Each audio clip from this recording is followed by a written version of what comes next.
안녕하세요. 오늘은 로마서 5장 12절에서 22절 말씀 가지고 전가라는 제목으로 은혜를 나누고자 합니다. 예수님을 믿습니다. 구원을 받았습니다. 하나님으로부터 의롭다 하심을 입었습니다. 그리고 하나님과 화평의 관계에 들어갔습니다.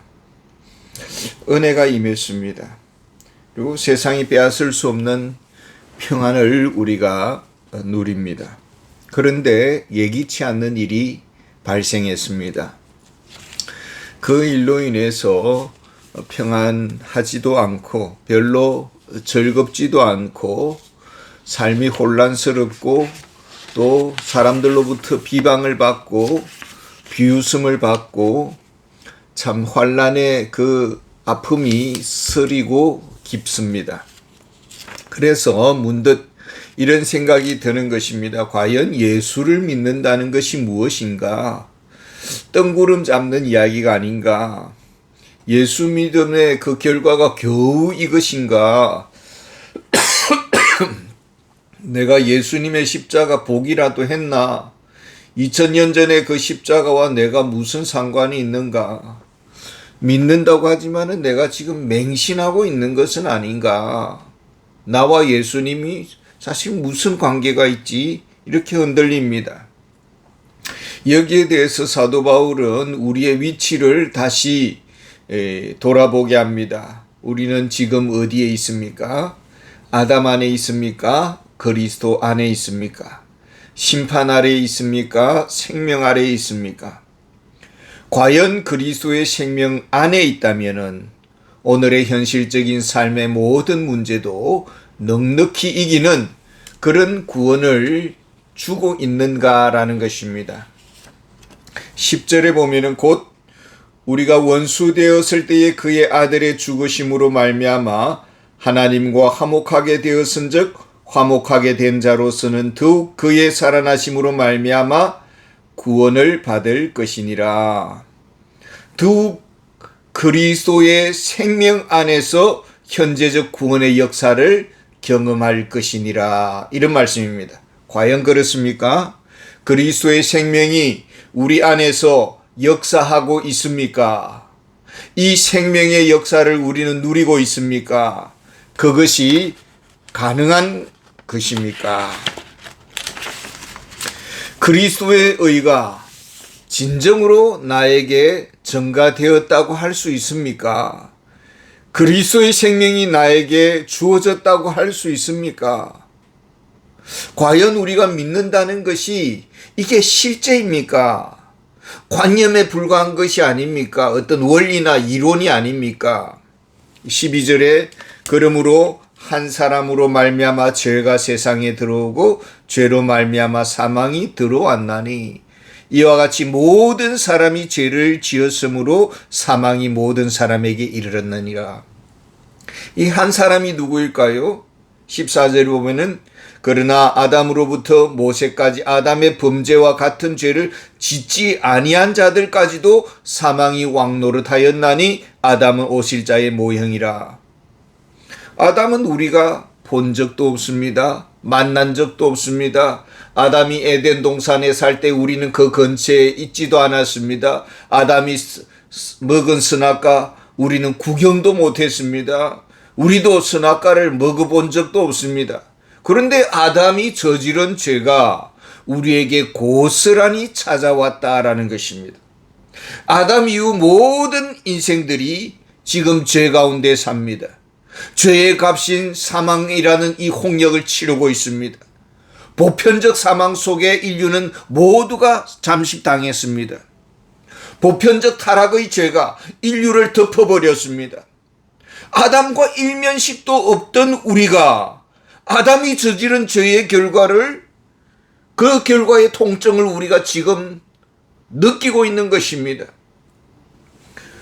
율법이 오기 전에 모세 이전의 인류는 무엇이 죄인 줄도 분간하지도 못했습니다. 그러나 사망의 공포 속에 벌벌 떨었습니다. 에녹과 엘리야 외에는 모두가 사망의 총탄에 쓰러졌습니다. 본래 죄는 에덴 동산에 없었습니다. 하나님을 반역한 사단이 이 에단이 찾아왔고, 이 죄의 덫에 아담이 걸렸고, 아담의 범죄 인류는 죄의 값인 사망의 홍수에 설려가고 있습니다. 아담의 범죄 이후에 태어난 모든 자는 죄인으로 태어납니다.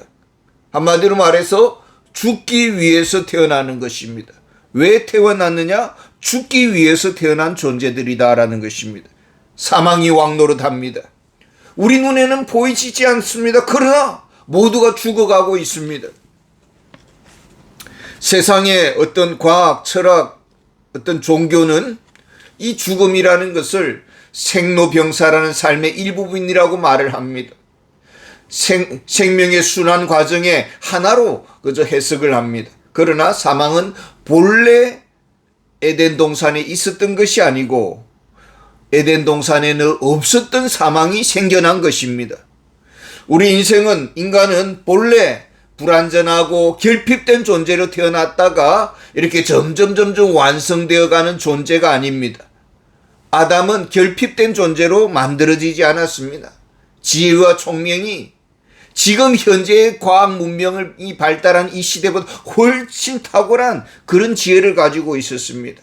그러나 사단의 게임에 말려들었고 하나님의 언약을 저버렸고 아담 이후 모든 인류는 죄의 타락 가운데 살다가 사망의 잠을 자게 되었습니다. 이것이 본래 존재한 것이 아닙니다. 세상에 들어온 뒤틀려진 그런 시스템입니다. 하나님은 이 무너진 세상을 회복하기를 원했습니다. 아담 이후 모든 생명이 죄의 부패 가운데 태어납니다. 우리가 천사로 태어나는 것이 아닙니다. 아담의 생명 가진 아기가 천사처럼 보이죠. 그러나 점점 자라면서 본색이 드러나고 무섭게 변화되고 청소년기에 이르면은 아예 감당하기 어려운 럭비공이 됩니다. 왜 그렇습니까? 하나님의 생명에서 끊어진 육신들, 오히려 사단과 연결된 생명과 연결되어 있습니다. 부활 생명의 시스템으로 바꾸려면 어떻게 해야 되나요? 더 강력한 힘과 능력이 찾아와야 되는 것입니다. 녹슬고 뒤틀려진 이 강철판을 이렇게 새로운 건축물의 기자재로 사용하려고 합니다. 그러면은 강력한 용광로의 불못에 들어가야 되고 고침받아야 되는 것입니다.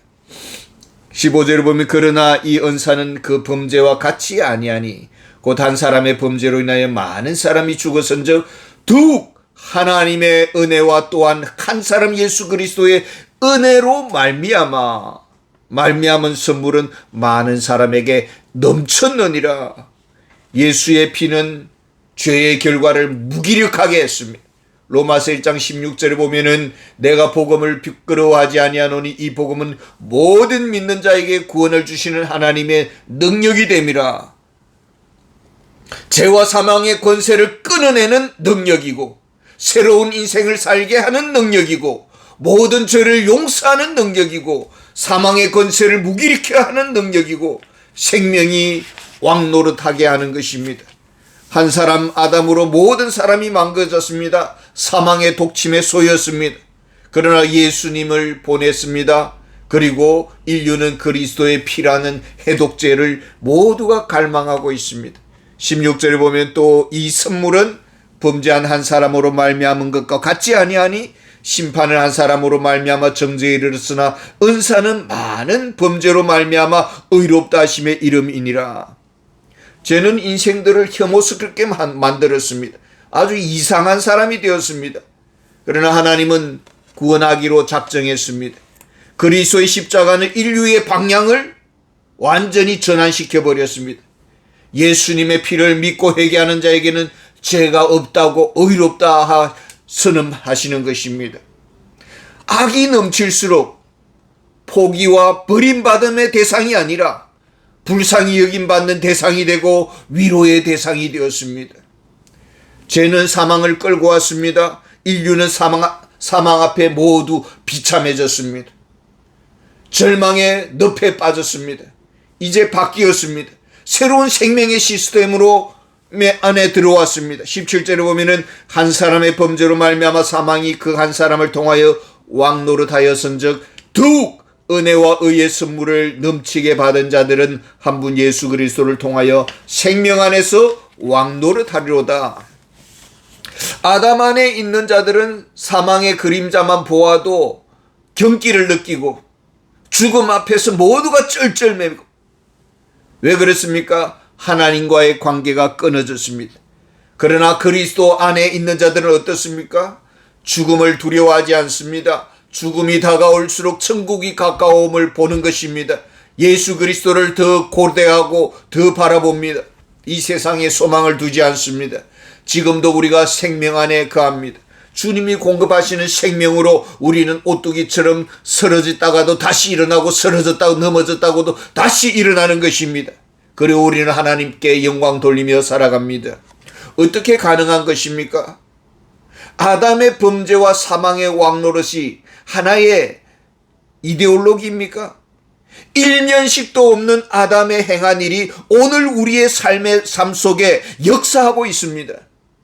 일면식도 없지만은 그리스도께서 행한 일로 새 생명의 시스템 안에 우리는 살게 된 것입니다. 18절에 그런즉 한 사람으로 한 범죄로 많은 사람이 정죄에 이르는 것 같이 한 의로운 행위로 말미암아 많은 사람이 의롭다 하심을 받아 생명에 이르렀느니라. 예수님의 피로 죄 사함을 받았습니다. 하나님의 의를 받았습니다. 하나님의 자녀가 되었습니다. 그리스도의 새 생명 안에 살아갑니다. 그리스도의 새로운 본성이 주입되었습니다. 그리스도 안에서 삽니다. 부활의 새 생명 가운데 삽니다. 결코 사망이 주인 노릇할 수가 없습니다. 이것이 전가의 본질입니다. 아담과 그리스도의 차이는 무엇입니까? 19절로 보면은 한 사람이 순종하지 아니함으로 많은 사람이 죄인 된 것 같이 한 사람이 순종하심으로 많은 사람이 의인이 되리라. 아담과 그리스도의 차이는 하나님과의 관계에 있습니다. 말씀에 대한 태도의 차이입니다. 말씀을 청종하고 하나님 앞에 뜻에 복종합니다.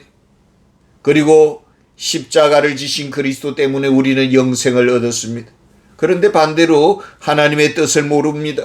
인류야 죽든 말든 나 찰나적인 그 입맛을 즐기려고 선악과를 따먹었습니다.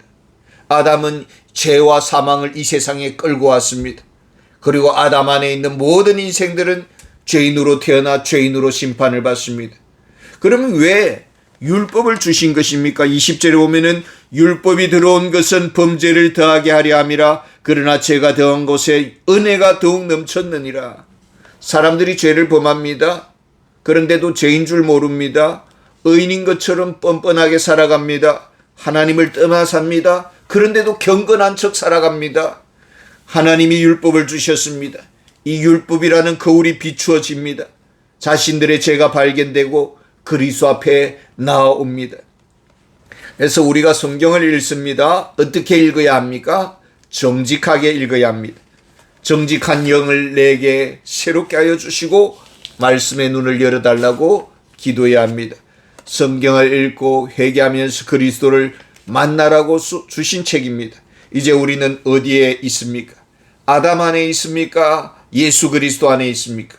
21절에 보면 이는 죄가 사망 안에서 왕노릇한 것 같이 은혜도 또한 의로 말미암아 왕노릇하여 우리 주 예수 그리스도로 말미암아 영생에 이르게 하려 함이라. 그리스도 안에서 누리는 영생, 그리스도의 생명 안에서 받은 과거와 미래와 현재적 구원, 하나님 안에서 즐거워하는 삶, 이것이 영생입니다. 우리는 어디에 있습니까? 예수 그리스도의 생명 안에 있습니까? 예수 그리스도의 생명 안에 있다는 것을 우리는 어떻게 알 수 있습니까? 우리가 다음 말씀을 가지고 또 우리가 기대를 하면서 우리가 말씀에 또 창념하기를 원합니다. 감사합니다.